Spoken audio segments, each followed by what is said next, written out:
Assalamualaikum handetulanku, salam kuungkap dari hatiku, dari lubuknya yang paling dalam, sebagai awal pembuka kalam. Salamku ucap untuk menghormat pada saudara-saudara serta sahabat. Sudah begitu sejak dahulu. Saban bertemu menyapa perlu. Inilah pantun orang Melayu dalam menjamu atau bertamu.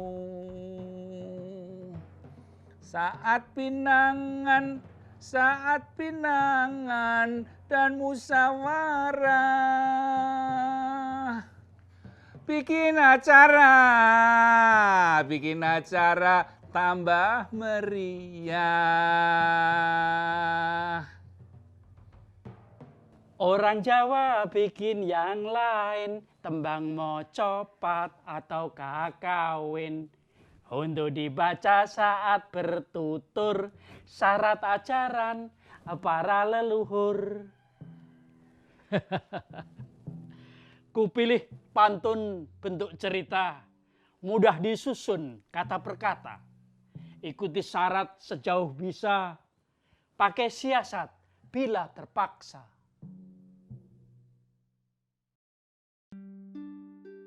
Berakit-rakit ke hulu, berenang-renang ke tepian. Pantun berisi riwayat saya, seorang pria separuh baya. Asalku dari pulau Sumatera, bagian tengah arah utara. Adapun nama panggilan saya singkat adanya, Paijo saja. Tak ada gelar, tak ada marga, sudah tradisi dari keluarga. Kakekku bukan penduduk asli, datang kemari sebagai kuli, tanam tembakau di perkebunan, zaman Belanda dipanggil tuan. Saudara saya 5 sekandung, yang lain adik, saya yang sulung. Semenjak lahir tinggal di kampung, ke kota jauh, jarang berkunjung. Ayah bertani sebagai buruh, hanya bekerja kalau disuruh. Menanam padi, sayur dan buah, panen dibagi sebagai upah. Diajak mandor bangunan, bantu kerjaan mengaspal jalan. Upah harian kadang borongan, besar kecilnya tunggu juragan. Kalau ibuku kerja tak tentu, di rumah orang kadang membantu, kerjanya masak juga menyapu, tak ketinggalan mencuci baju. Upahnya uang jarang begitu, hanya terjadi waktu tertentu. Setiap pulang bawa makanan, kami melahap kayak hajatan. Ayah dan ibu kenalnya singkat, bisa dibilang masih kerabat. Nikah di rumah, panggil penghulu, lengkapi syarat hanya yang perlu. Telah menikah diminta pindah, keluar kebun tak harus jauh. Dapat tumpangan sepetak tanah, membuat gubuk tempat berteduh. Adapun gubuk, dindingnya papan atap rumbia, tak ada kamar, lantainya tanah, tidur di depan, tanpa jendela, dapur di luar. Kenapa gitu saya tak tahu, hanya sedikit diberitahu. Kakek dan nenek juga tak mampu, yang dari bapak dan juga ibu. Kiranya cukup sekian dulu cerita tentang asal mulaku. Marilah lanjut tahap berikut supaya dapat sampaikan maksud. Dagang berurai si air mata. Kisah bermula sejak di desa ketika saya lepas remaja. Tamat SMP sudahlah lama, lanjut SMA rasa percuma. Membuang uang hasil tak ada, bukan masalah satu-satunya. Cara belajar hanya menghafal, tak bikin pintar, tak pula handal. Tidak sekolah, kerjanya main bersama-sama teman yang lain. Siang melalak, malam berkumpul, gaya berlagak kayak yang betul. Karena bermain terus-terusan, walaupun asik, akhirnya bosan. Tinggal di rumah resah gelisah, bantu di sawah rasanya gerah. Jualan kue rasanya malu, menganyam tikar gagal selalu. Sepanjang siang berpangku tangan, ketika malam berangan-angan. Melihat itu, ibu pun nyinyir, para tetangga ikut menyindir. Tapi ikhtiar tak kunjung hadir, jalan keluar belum terpikir.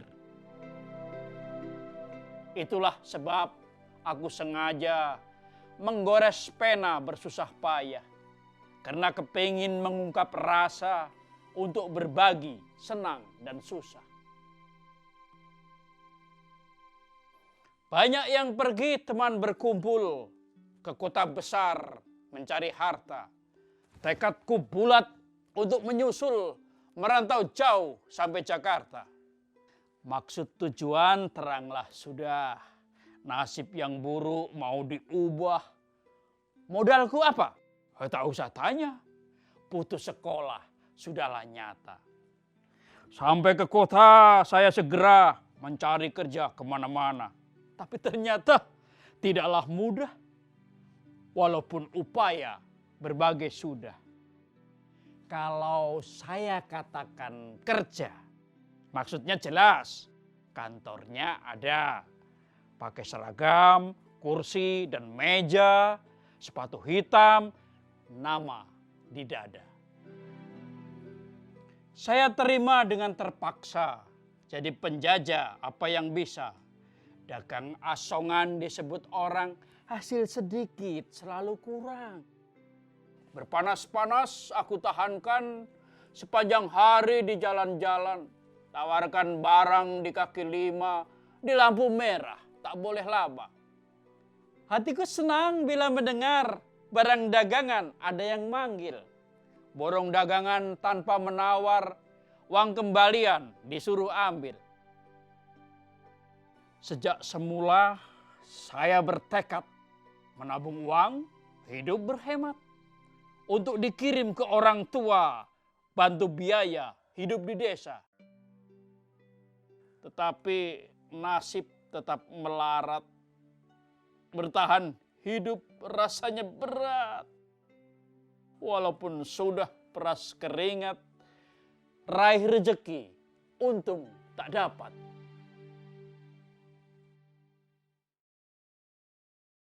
Beruntung mau, tapi selamat.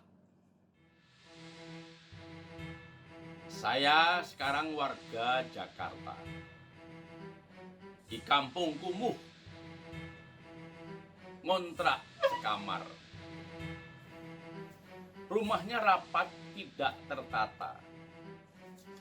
Penduduk padat, sering bertengkar. Asal mereka orang daerah dari wilayah senusantara. Sehari-hari mencari nafkah dengan mencoba segala cara. Tentang diriku, tak lebih baik. Dagang asongan sudah tak laik. Karena saingan bertambah banyak. Orang dewasa dan anak-anak. Mau berbisnis tidak biasa. Menjadi tukang juga tak mahir. Jadi makelar saya terpaksa. Tipu muslihat, sulap dan sihir. Cara menipu tak bisa lama. Para pelanggan segera jera. Tak habis pikir, entah kenapa. Jadi budak pun aku tak bisa. Terpaksa aku jadi pencuri. Mencukil pintu, bongkar lemari. Muka bertopeng, bawa belati. Bila terdesak, berani mati. Sudah berulang saya lakukan, baik sendiri atau berteman. Alhamdulillah bisa selamat tanpa gunakan mantra dan jimat. Sempat dikejar warga sekampung. Sampai terdesak sudah terkepung. Saya pun nekat ke palang tanggung, berharap nasib masih beruntung. Golok ku angkat, ku acung-acung. Yang sudah dekat melangkah urung. Takut kepala putus dipancung. Mundur teratur, berbalik punggung. Tapi tampaknya aku kualat. Terkena sawap peribahasa. Sepandai-pandai tupai melompat, akhirnya jatuh ke tanah jua. Satu ketika saya di rumah, sedang bersantai di kursi malas. Datanglah tamu menyapa rapah. Tanya alamat yang kurang jelas. Itu kami bercakap-cakap, muncul polisi datang menangkap. Mereka sudah kumpulkan bukti berupa barang dan juga saksi. Saya digiring, tangan digari. Kantor polisi tujuan pasti. Duduk di mobil tidak sendiri. Bapak polisi di kanan kiri. Sampai di kantor dibawa masuk. Ke dalam ruang disuruh duduk. Petugas lapor pada atasan. Tunaikan tugas, tangkap buronan. Sangat berbeda sikap komandan. Berkata ramah, suara pelan. Setelah cukup terang urusan, saya disuruh pindah ruangan. Saya terkejut bukan kepala. Ada polisi kumis melintang. Wajahnya mirip dengan temanku waktu sekolah duduk sebangku. Halo Pak Hamid, ku seru nama. Berharap ingat teman yang lama. Ternyata senyum hanya sedikit. Setelah itu pergi tak pamit. Setiap kali hendak disidik, saya dibawa ke dalam bilik. Ditanya baik, kadang dihardik. Temanku Hamid tak pernah balik. Lalu ku coba menulis surat. Ku kirim lewat jasa kerabat. Saya memohon agar si Hamid membantu teman yang sedang sulit. Lama ku tunggu surat balasan. Akhirnya datang sebuah pesan. Hamid mengaku punya alasan. Tak bisa bikin ringan hukuman. Pangkatku rendah, tidaklah mungkin bantu kenalan walaupun ingin. Harap mengerti teman sekelas, apa dayaku cuma petugas. Lain halnya dengan pejabat, walau putusan mudah dibuat, sanggup mengubah setiap saat, asalkan penuh semua syarat.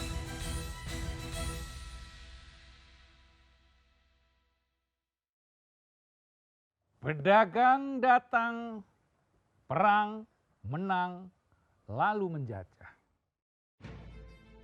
Orang Belanda datang berkapal datang kemari mencari rempah.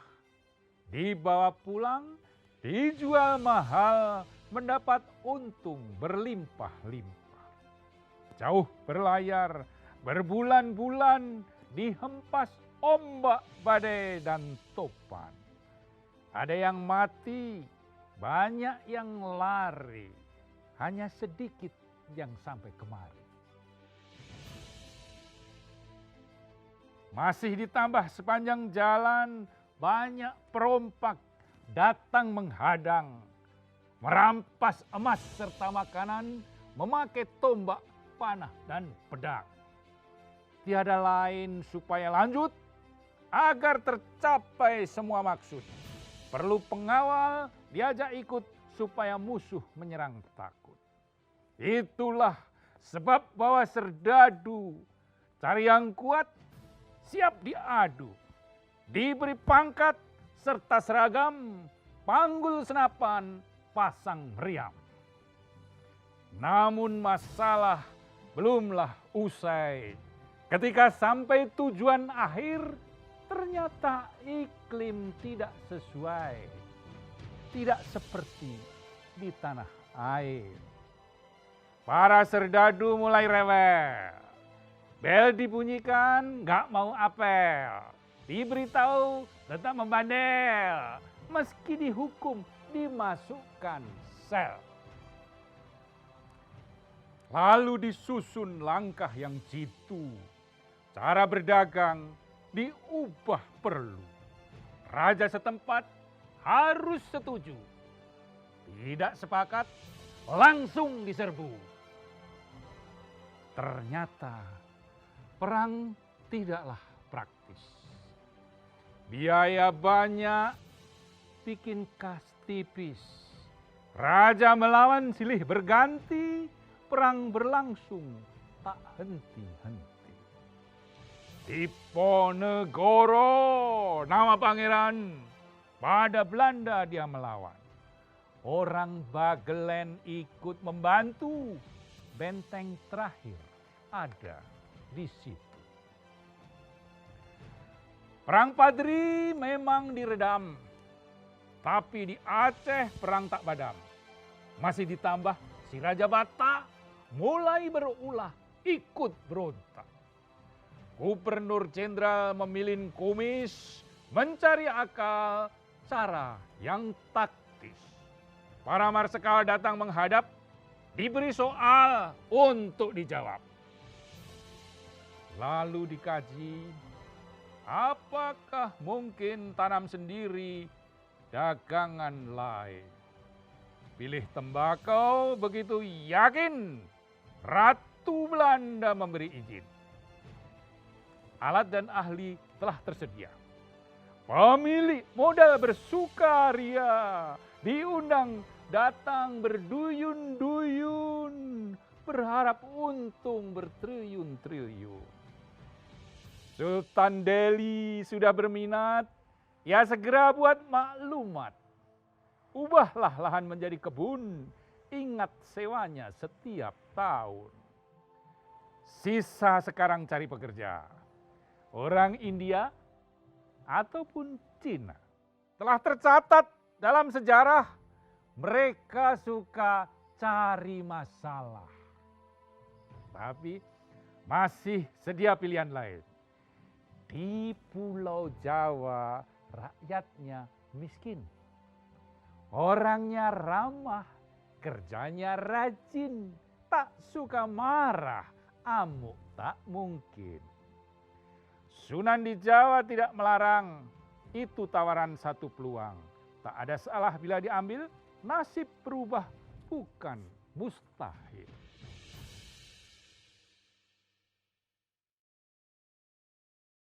Kalau tidak ada berada, takkan murai bersarang rendah. Asal kakekku dari Bagelen, daerah orang pekerja tulen, merantau jauh ke tanah Delhi, tanam tembakau sebagai kuli. Walaupun kuli, kontraknya ada. Agennya resmi, terdaftar pula. Guna mencari tenaga kerja, baik di kota maupun di desa. Pulau Sumatera, negeri indah, tempat tanaman berdaun emas. Kerja di sana aman dan mudah, tak usah ragu, tak perlu cemas. Seperti itu agen membujuk.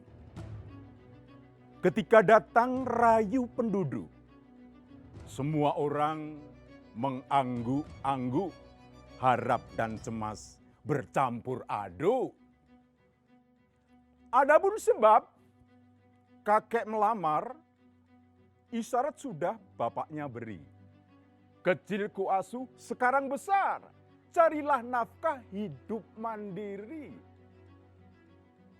Setelah daftar, dicatat nama. Badan ditimbang, diukur-ukur.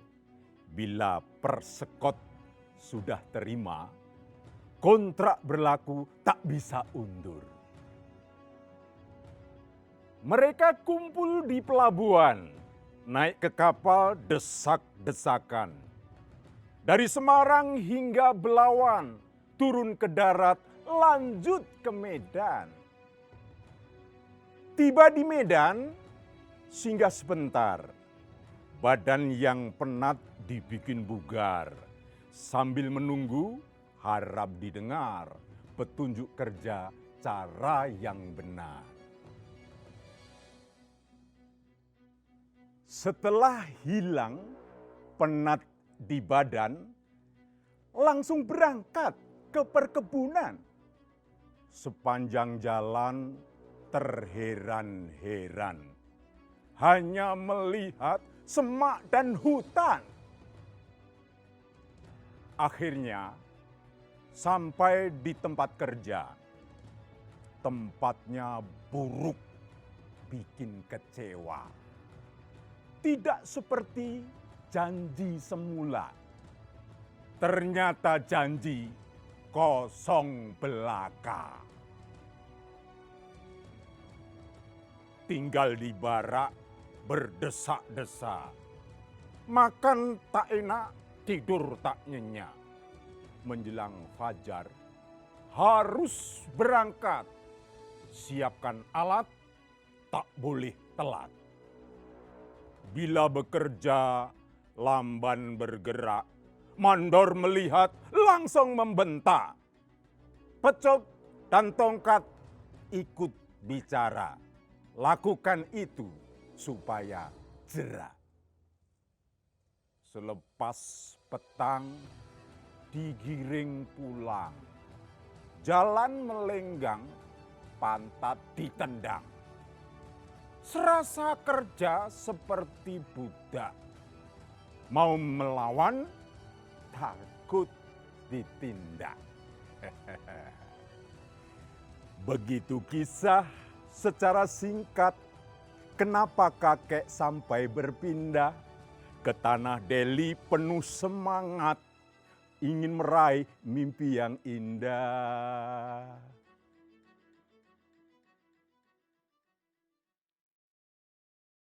Ini cerita saya dapatkan. Kakek sendiri yang menyampaikan. Sembari duduk di atas dipan, saya menyimak, memperhatikan. Masa kecilku tinggal di desa. Begitu kakek lanjut cerita. Banyak dihuni orang biasa. Disebut juga rakyat jelata. Desa termasuk kuasa ratu. Di kota raja bangun istana. Kala berpesta, rakyat membantu. Separuh panen dibawa ke sana. Tidak semua warga menyerah kepada nasib, bersikap pasrah. Ada yang coba bantah perintah, malah membuat tambah masalah. Ada tetangga, rumahnya besar, bapaknya kaya raya, sawahnya lebar, warisan dari kakek sendiri. Tak usah cari, harta diberi. Kakeknya dulu mendapat tugas perintah raja untuk menumpas. Para pembangkang ditindak tegas, harta yang ada langsung dirampas. Bapakku banyak berhutang budi pada keluarga tersebut tadi. Tak punya uang, hutang dikasih. Di musim panen, dia menagih. Kalau tak bisa bayar sekarang, tak perlu ragu, tak usah bimbang. Asal diingat, bunga berkembang. Supaya harta tambah, tak kurang. Tapi bapakku tetaplah hormat. Kepada itu, keluarga Ningrat, darahnya biru, punya derajat. Sayang budinya sungguh keparat. Walau keparat, dia pejabat. Oleh Belanda diberi pangkat. Di ruang tamu dipasang gambar wajah sang bapak berbingkai besar. Pakaian rapi, duduknya kaku. Pulpen arloji di dalam saku, lambang disiplin terhadap waktu. Mampu menulis, sudahlah tentu. Itulah ciri orang terdidik. Zaman penjajah berlaku baik. Turunan Ningrat boleh belajar, setelah tamat jadi amtenar. Lain nasibnya anak si miskin. Hanya dilatih jalankan mesin supaya bisa kerja di pabrik. Karier tertinggi cuma mekanik. Kerja di pabrik lumayan baik. Di dalam gedung tak panas terik. Walau upahnya tak suka naik, ditambah mandor suka menghardik.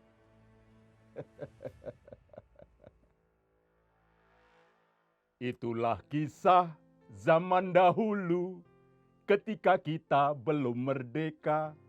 Apakah kini masih begitu? Ada baiknya kita waspada.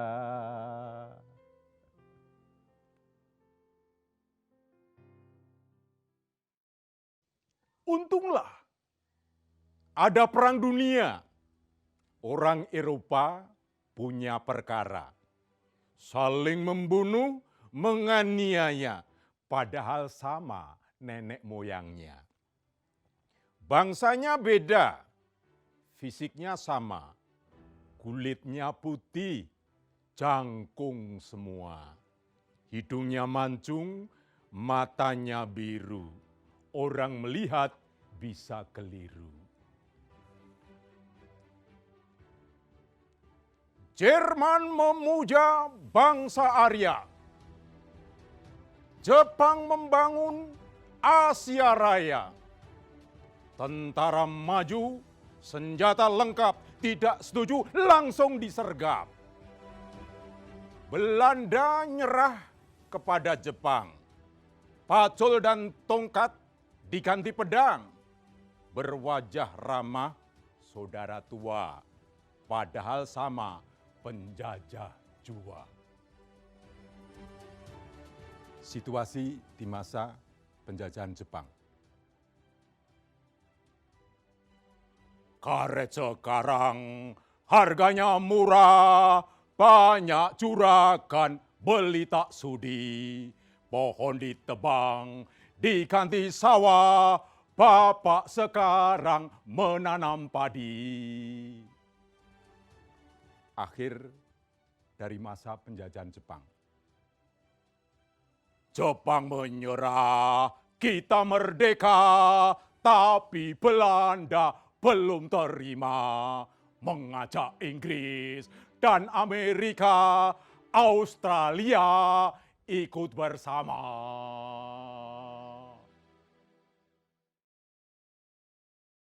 Sampai di sini akhir cerita, riwayat hidup orang biasa.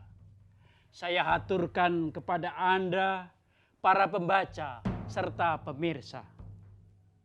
Bila pembaca mau peduli, nasib yang sama mungkin terjadi pada saudara sanak famili. Alangkah baik bila dikaji. Pula pemirsa tergerak hati, teliti nasib bangsa sendiri supaya tidak berulang kali masuk ke lubang yang sama lagi. Bila begitu senanglah hati, berlebih lagi andai terjadi. Bijak bestari, sudi memberi, apabila makna ada terberi.